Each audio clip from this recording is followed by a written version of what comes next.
December, Ms. Jackson was selected by President Barack Obama to serve as the administrator of the Environmental Protection Agency.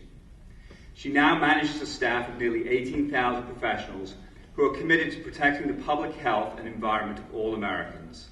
We are indeed fortunate to have been included on Ms. Jackson's busy schedule on this, her first official visit to New Orleans as EPA administrator.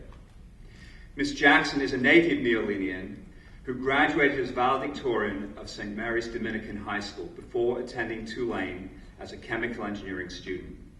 She grew up in Pontchartrain Park in the 9th Ward, and her mother continued to live there until 2005 when the family home was destroyed in the aftermath of Katrina's levee failures. Earlier today, Ms. Jackson toured the sustainable development projects in the lower 9th Ward and also visited the site of future green homes in Pontchartrain Park. After graduating summa cum laude from Tulane, Ms. Jackson went on to earn a master's degree in chemical engineering from Princeton. She worked for the EPA for 16 years and subsequently for the New Jersey Department of Environmental Protection, ultimately serving as Chief of Staff to New Jersey's Governor John Corzine before her appointment as EPA Administrator. I understand Ms. Jackson will be keeping her remarks relatively short in order to allow time for a longer question and answer session. Please try to keep your questions brief and to the point so that we can accommodate as many questions as possible. And now it's truly a great pleasure to welcome to our stage New Orleans native, Tulane graduate, and EP administrator, Ms. Lisa Jackson.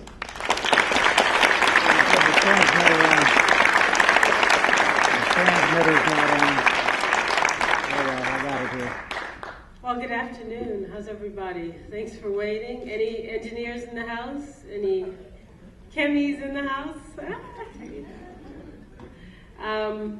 Thank you all for coming. Thanks for being here. Thanks for showing the spirit. Thanks for allowing me a few minutes. This is my last stop on this trip. After this, they're going to whisk me away so I don't miss the plane back to DC.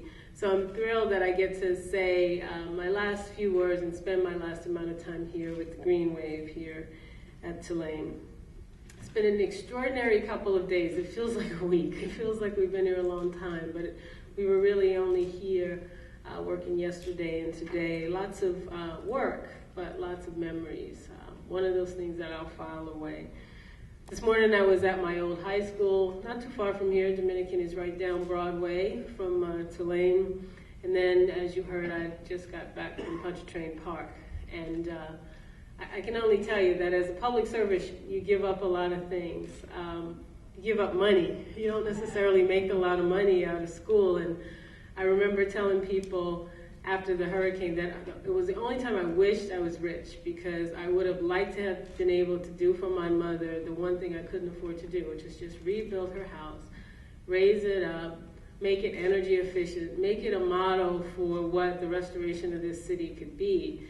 So to be in Pontchartrain Park and talk to the the Pontchartrain Park Development Corporation, which is now going to get her house because she sold it back to the state through the Road Home program, and their plans are it'll be raised and they will build an energy efficient raised house on the site where I grew up. So for me, that's a vindication that, yeah, your public service might mean I'm personally broke, but because of programs that are publicly funded programs for this city that I love so much, that wish will come true. And that is an extraordinary thing for me. I'm thinking about change. Obviously, you can't make a trip like this and not think about change, who you are and where you were and what you were before.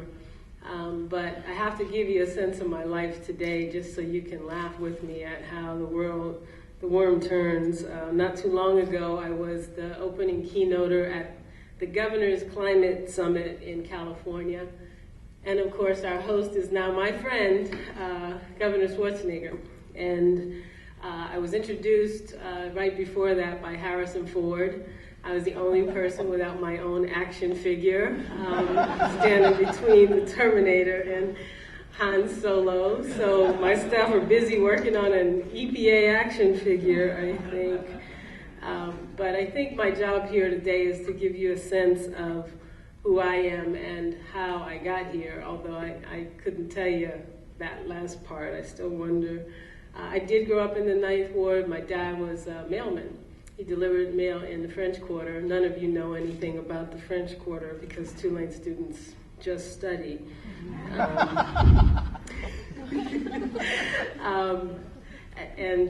I started school not long after segregation had really ended down here in the South.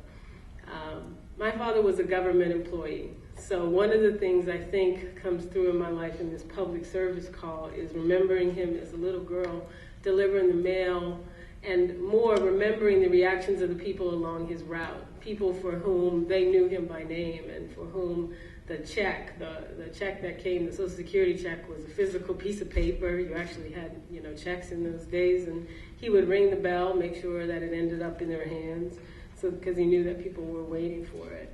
So one of my influences is striving to be about service to the community, and I have to say I believe that carries through the Tulane experience as well. Tulane's service ethic is strong and alive. I also think my father was a trusted part of his community, and the word community is really important to me. When I think about EPA, I think about how our work can touch communities, because I don't think there's a dearth of people who care about environmental protection, about clean air or clean water. I just think trying to connect to those communities of people is a very hard thing for a government to do.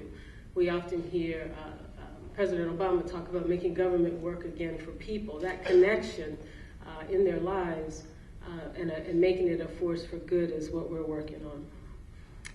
In years past, many Americans have come to the point where they wonder what the EPA, what the government can do for them.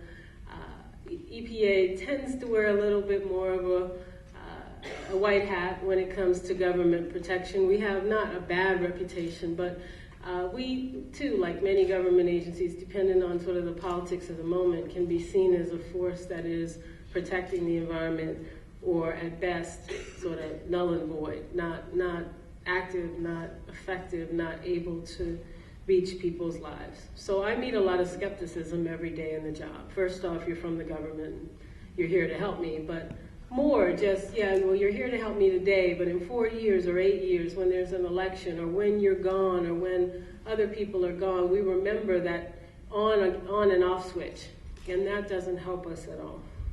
So we spent a lot of time in these first 10 months just trying to show people that we really mean business, that we're going to make this place work to protect human health and the environment.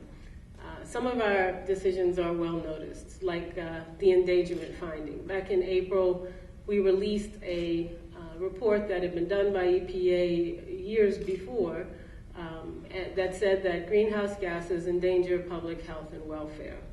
That simple decision, the simple release of that information, launched a public comment period that has put EPA and this country, I believe, firmly on the road for the first time of addressing greenhouse gas pollution, of being in a position, whether through regulation or possibly through new law of the land, actually addressing the threat of climate change and what a threat it is to our planet and to our nation's security, to the world's security, and to our economic future as well. That decision that enabled us to make an endangerment finding was handed down by the United States Supreme Court. And I believe that not having made a finding of endangerment, for 2 years EPA tried to send the endangerment finding to the White House, and the White House refused to open the email. True story. And by not opening the email, the White House could say, well, we don't have anything on which to act, and so therefore, for almost 2 years, this country really just, there was a court decision saying, well, what are you going to do, EPA, about greenhouse gas pollution? And EPA had literally no answer. So in my mind, that's the kind of skepticism that government bureaucracy and regulation lead people to think about why the government doesn't work for them. And my belief is it was quite a black eye for in environmental history.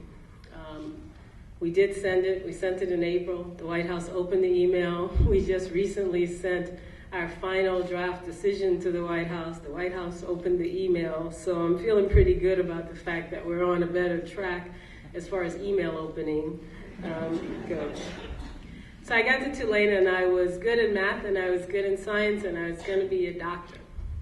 And there were people like Dean Sam Sullivan, who I'm honored to see came today, who helped me understand that engineering was a profession that had a dearth of women, had a dearth of people of color, and because I was good in math and science, I should give it a whirl. I came here for a summer program, and the big reason I came was because if you came to the summer program and finished it, you got a programmable HP calculator.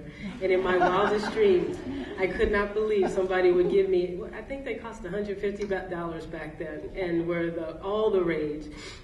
And I came to get it. And now I think my third grader got one for free when he entered third grade.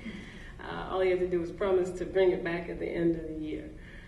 But along the way, on the way to being a doctor, besides realizing I would have to get an A in organic chemistry lab, which, was just probably not going to happen, it was right around the time of this place called Love Canal. Love Canal was a huge toxic waste dump near Niagara Falls, New York, and one day enough waste in liquid form had been dropped into the ground that the hydrogeology being what it was and pressure being what it was, the waste started literally oozing into people's basements.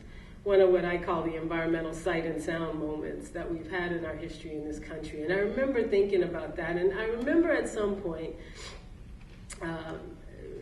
thinking, if the idea is that engineering as a profession has transformed our society such that we could have the kind of revolution in production and in productivity and in energy that we've seen, that have been spearheaded by engineers and many of them from this wonderful institution, if that could be part of the problem, if the byproducts of all that wonderful engineering and science and technology could be toxic waste that now a community has to deal with, engineering has to be the solution.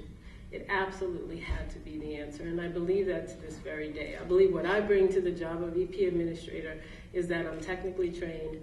Sorry for those of you who aren't in the engineering school, but because I'm an engineer, I believe I bring the ability to look at problems in a different way, one that's about finding answers to problems, one that's about trying to speak to people, even when the science doesn't lead us to places where I can give them an answer that they want to hear or that makes them able to move forward. At least we speak to them with the best science we could muster. And that's one of the things we've tried to do at EPA as well.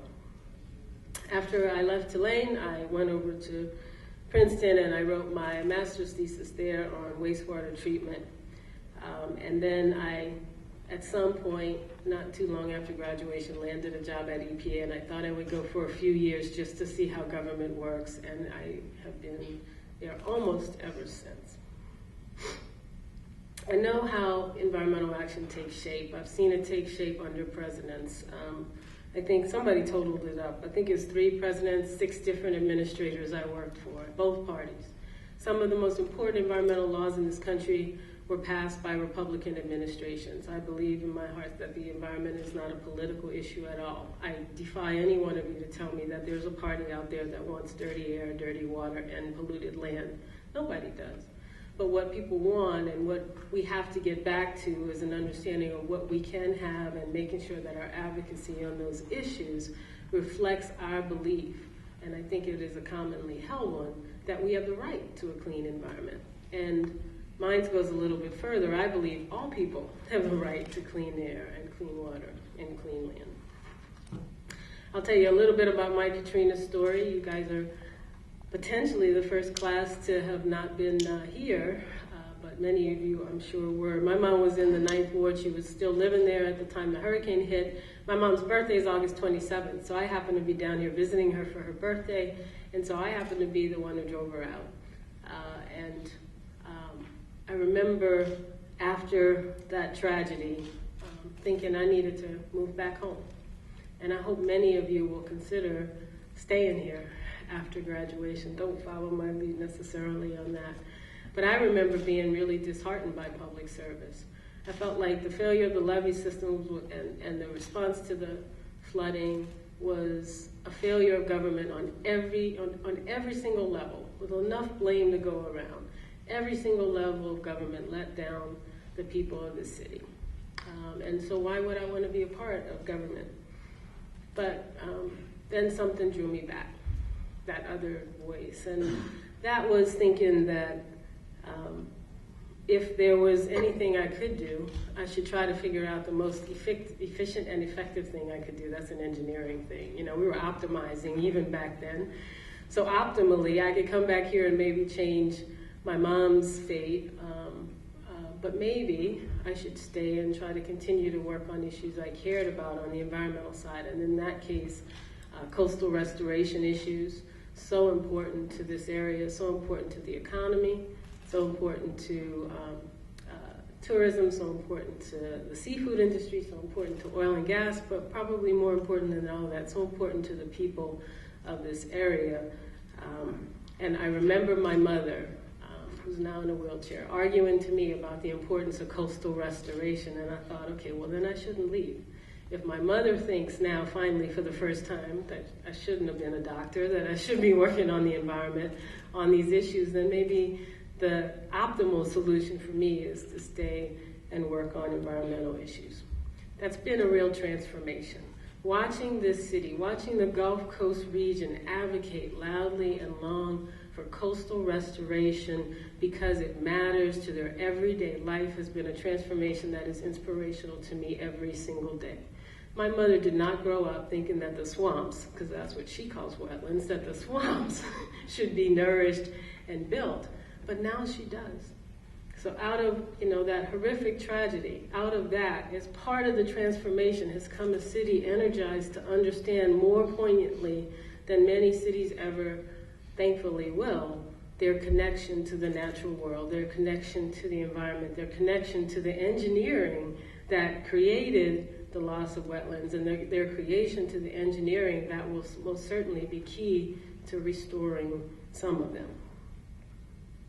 I am the first African American to lead EPA under the first African American president, and so I feel a couple of other special obligations. One, I like to call changing the face of environmentalism, because it's catchy and it makes you go, what are you talking about? But I like to remind people that African Americans die from asthma twice as often as whites and have cancer mortality rates higher than any other group. That nearly 30 million Latinos, nearly 72% of the Latino population in the US live in areas that don't meet Clean Air Act standards. That Native American homes lack clean water at almost 10 times the national rate. And yet, for many people, they don't believe that these are the voices driving what environmentalism is and should be for our country and for our worlds. So I spend a lot of my time, as I did today and yesterday, not only talking to inspiring students like you, but also talking to communities who are most assuredly engaged on those issues, but whose voice is not often heard. My job, if nothing else, is a huge microphone, a huge megaphone for those voices, and I also get to do more than hear them talk. Every once in a while, I get to make policy that I think is reflective of the kind of thinking that they would want somebody to have if they could decide who sat in my chair. The other group that I think is critically important in terms of the environment are young people, students. First off, because students are optimistic, and you have to be an optimist to work on environmental issues. You have to keep that spirit and that fire. But also because I think your generation is in the process of claiming a mantle of political leadership, which, if it becomes a sustained movement, will change our country as well. And so as a person who cares passionately about the environment, I want to see you stay involved in those issues, because then I know my issue, the thing I care about, will be strong and live long and prosper as well. So I do things like go on The Daily Show, because I know y'all watch it, and Bill Maher, because I figure I might catch you there too. And I think I'm the first EPA administrator to have a Facebook page, and that's all for you, and maybe a little bit for my kids, so I can know what they're saying.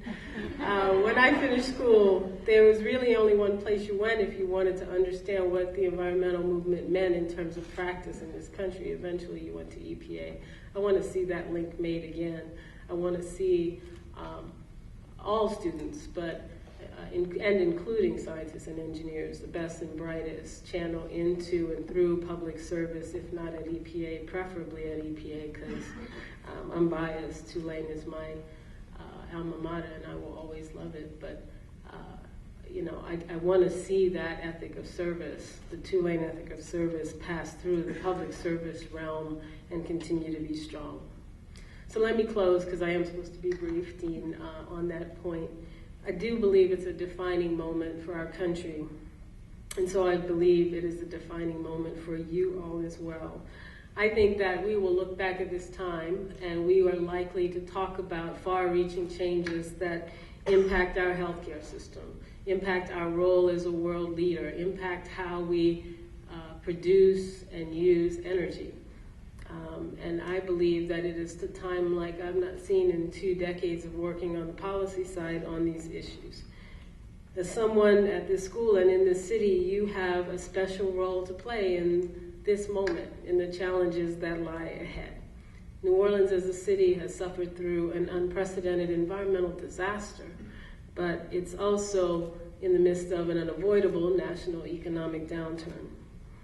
Once the floods were gone, people went back to their old homes. My mother did it. She sat on the wheelchair, in her wheelchair, and she watched every single thing she had built over an entire lifetime, my lifetime, not hers, taken out of that house and put on the curb so that somebody could take it away and throw it away. And yet she was lucky, right? She was alive. She was able to do that. She was able to say her goodbyes, and she feels very blessed that she was able to do all that. That's the first story. The story of the class that graduated last year is one of removal, of trying to recover from a devastating hurricane. This campus is doing the same thing.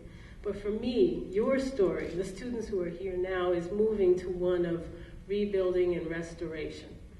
My message as I leave here is really one of hope, as cliched as that is, because standing in the lower 9, standing in Pontchartrain Park and being preached to, and I do mean preached to, about energy efficiency when it comes to home building, and about the need to think about stormwater as part of home design, and about really cool innovations that will be piloted and pioneered here, because this city, sadly and blessedly, has to rebuild.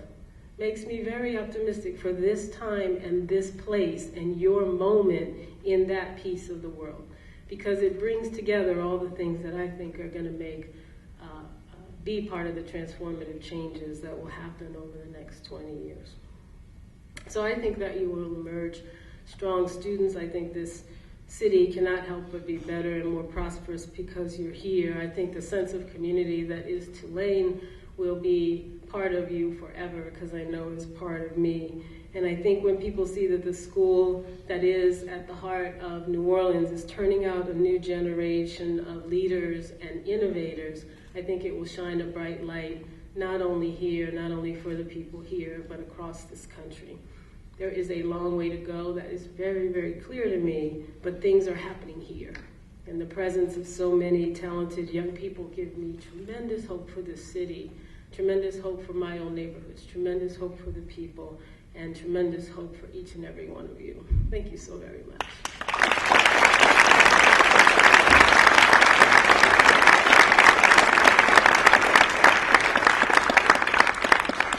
I'm sure there's plenty of questions for Ms. Jackson. I'd ask people to come down to the microphones for that question so that the whole audience can hear them.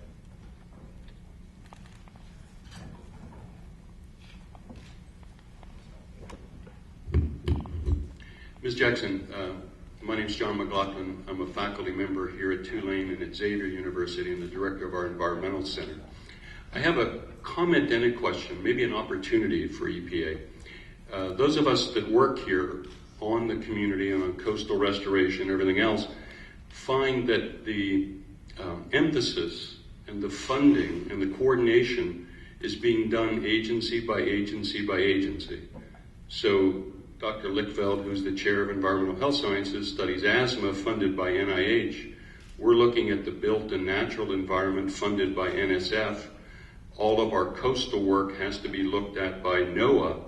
And it seems to me when I look through the program for Brownfields 2009 that's in town right now, EPA actually seems to have the mandate and the breadth of interest and comprehension that would be so great to see that sort of a coordinated look at our ecosystem, including humans and the built environment, the coast, all in one sort of piece under one agency coordination and guideline. Is that something that you think EPA could do, interested in doing, do? Well, flattery will get you everywhere. EPA would love to rule the world. Yes, I think EPA's mission is protection of human health and the environment. So that is the unifier in all the issues that you just mentioned. Right. I think from a political as well as a policy standpoint, that's great. But then the other side of my brain says, okay, what does that really mean? I think the more important thing is that the president's visit down here was about him saying the White House was going to coordinate across government. Now, he might not be able to reach every research grant, but to come up with a restoration plan that is federally aligned, and then, of course, needs to be aligned with state and local resources as well, because that's an important piece as well. But I think my takeaway, I spent 2 hours in a helicopter yesterday doing something that I wish every single person could do, except then your carbon footprint would be too big, so you can't do it, which is seeing the Louisiana coastline, what's left of it, and seeing, being tens of miles away from the city in the distance and realizing it was all open water between where I was and the city. What amazes me about this city is that most people will never do what I did, and yet they believe more passionately than me of the need for restoration. That's incredibly powerful. And so I'm going back with an emphasis to make sure that issue has real energy and momentum inside the administration. And I do believe EPA can play a great part in showing people the human health and environmental benefits, and also helping environmentalists to understand some of the trade-offs that will have to be made in order to get a project off the drawing board and into the field. Thank you very much. Good afternoon, Ms. Jackson, and I'm really excited to hear you speak to us today. My name is Tiffany Doll, and I'm an environmental doctoral candidate here at the School of Public Health. And in my spare time, I've been hired by the Louisiana Recovery School District to implement EPA's Tools for Schools program. And we're really excited to be one of the 5 challenge districts in the country this year. So my question is, at what stage is EPA in developing and designing indoor air quality standards and regulations? And perhaps what are some of the challenges and constraints in their implementation? Well, as a big picture, one of the things we've said we have to bring back to EPA if we want to grab people is protection for children. The Children's Health Office was sort of decimated in the last administration. Can't really understand why, because that, again, not a political issue. Most people unify around the issue of protection for their children, for the next generation. And so we've made that office a center point for anything obviously revolving schools, but also for a lot of our regulatory work. So sort of the idea that if you really want to think about new regulation, you have to think about how it impacts a couple of really important groups. One are children, the other is the poor who often can't speak for themselves. So I think what you'll see is one of the things that office will do is really ramp up the Tools for Schools program and the deliverables that are promised there. What I can't remember standing here right now is if that's a regulatory indoor air standard or an advisory standard, because I don't know if we have legal authority to regulate indoor air levels, but you probably know more about that than me. So I would say Children's Health Office, and there'll be folks out of our Dallas office working on it, but it'll be Peter Gravatt out of our Washington, D.C. office. Thank you very much. Thank you. My name is Hank Bard. I'm a member of the biology Tulane, and I'm native of New Orleans and just a relative of yours. Yeah, I was about to say, I think we're cousins. I just left the Guimauds, so yeah, I'm going it was just with them. Yeah. Well, my question is kind of related to John's. So over how you protect New Orleans kind of centers on whether you build levees, higher levees to keep the water, or you open the levees, particularly the river levee, and you let the river flow out and rebuild marsh. And one of the issues that we have to consider when we talk about letting the river flow out into the marsh is kinds of commerce that the river supports, the industry the pollution that's in the river. But it certainly is the only force of nature that has the potential to rebuild coastal Louisiana like Ken. So my question is, what is EPA's position on that? And I hope that, like Dr. McLaughlin mentioned, EPA is in a position to take sort of a coordinating role in how some of this intergovernmental, interagency coordination takes place. You mentioned a bunch of words in there that make it clear that EPA can't be the only force at the table, because certainly you can't do the tour I did yesterday and not see all the oil and gas lines and realize the tremendous infrastructure investment that's out there already. And then you look at the shrimp boats and the ecosystem impacts, they're sort of related. So everywhere we went, she was like, this is great duck hunting. And then you could see shrimpers, and everywhere is littered with these polyvinyl PVC poles which mark the oyster beds, right? I mean, you've probably done all of that yourself. So, that's fisheries. That's Department of Interior and Commerce with NOAA, and EPA cares about water quality, and we also care about watersheds, because we know the two are absolutely related, and of course then we have the wetlands regulatory programs on top of that, but we also care about human health, so we're going to be important. Transportation's going to be important. I don't think this can possibly be an either or, and I don't know much at all. I don't know anything about earth sciences or making wetlands. I actually had somebody with me in the helicopter, Denise Reed from UNO, who was telling me what I was looking at. What she said is, and I believe, is that no matter what you do, you're not going to be able to restore all those wetlands. The further you get from the river itself, from the mouth and towards the west, you're not going to open the river and let it, wash over I don't know how many communities between here and there. So that's not realistic. But I will tell you, like all the science I do know from wetlands restoration, even in New Jersey, is that there's two things. You have to have land. You have to bring some sediment back. The river can do that. But the more important piece of the river is you need the right salinity, right? You need estuary. You don't need Gulf, and you don't need freshwater. And that's what's causing as much of the habitat loss and the change in habitat as well. Jane Luchenko at NOAA will probably know more about that than I will ever care to know. So they have to be at the table as well. But I don't see this as an either or. And I also think we've learned a lot more now. We know a lot more. If you had to put an oil and gas line out there, and I don't think anybody's believing they won't be out there, and maybe be new ones about how to do that in a way that wouldn't help to contribute to the restoration, to the loss of wetlands we've seen out there so far. Thank you.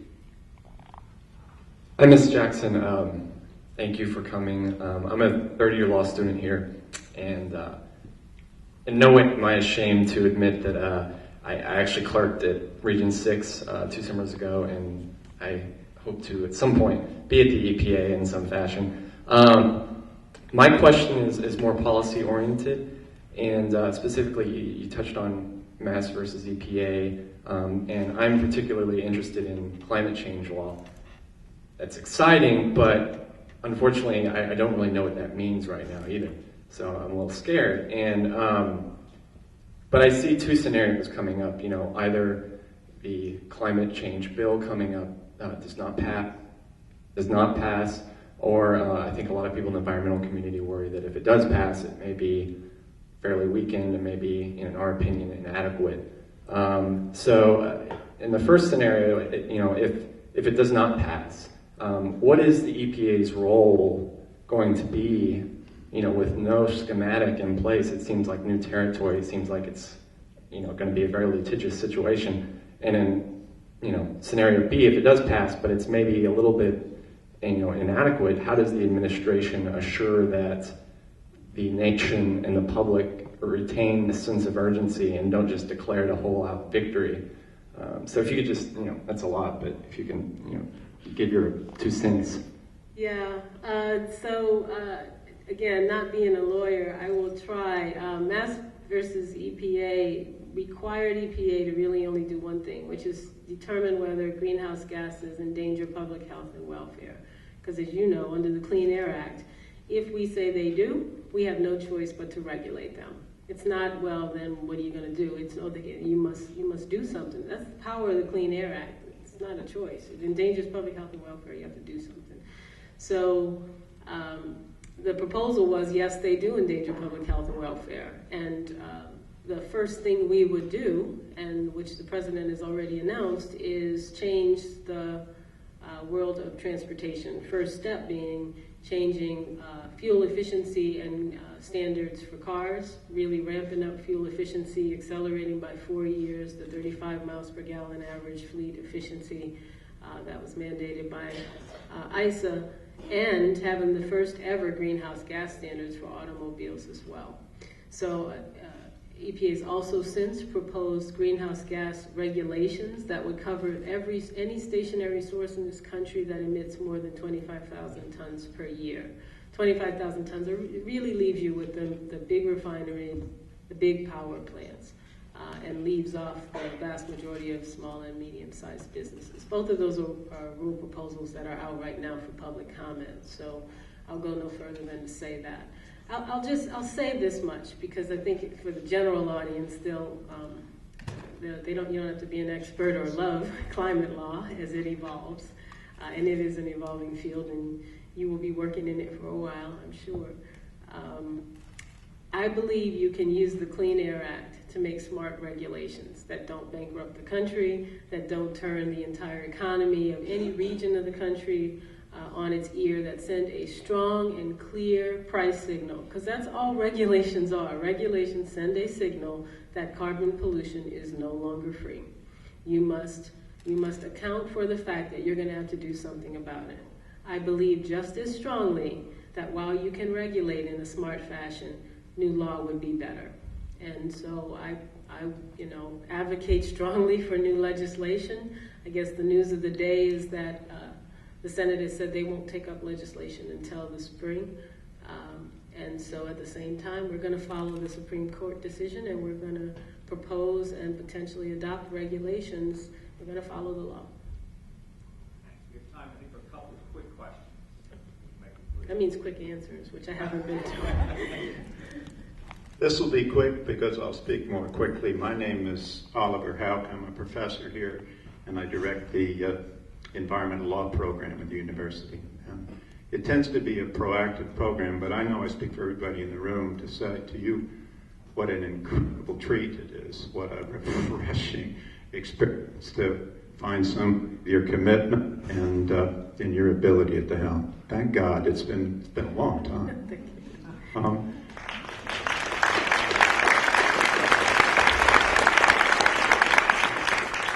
Two quick points, and I won't even give us questions, it's just requests. The first spins off of your observation of the oil and gas in the coastal zone, which is noticeable and significant. I'm going to drop this. Yeah. Yeah, it is. Thank you, John. What I hope you can do is understand with the size of the money it's going to cost to restore this zone, everybody has to kick in. And that includes the federal government, that includes the state, but there's a third actor that's not in the game yet. And those are the people who destroy it. That's the coastal zone problem out there. That's what you're looking at. Now, they didn't do it willfully, they didn't do it maliciously, but they did. And it seems to us living here that the oil and gas industry and the navigation industry have an obligation to pay their fair share. And we hope that your task force can be working toward that end and including them both in the solution and in paying for the solution. The second is that levees, while they are critical to the city of New Orleans, are killer when you put them west of Texas. You are inheriting, unfortunately, a series of projects on the books and moving forward that are the antithesis of coastal restoration. They're very bold projects, very aggressive. Denise Reed will be the first to tell you what their effects are down by Houma and Perez. So we hope that you can give a second look. What's good for New Orleans, we're here. We don't have any choice. It's not going to work if we try to build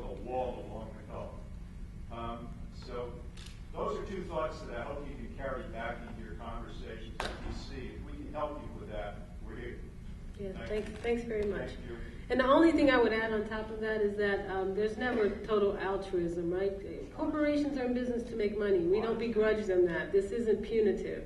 The same reason that you care about restoration won't be why they care, but it will be because they have a tremendous investment in the infrastructure out there. And I saw as much of that was a mess as well. I mean, they're growing and want to build more.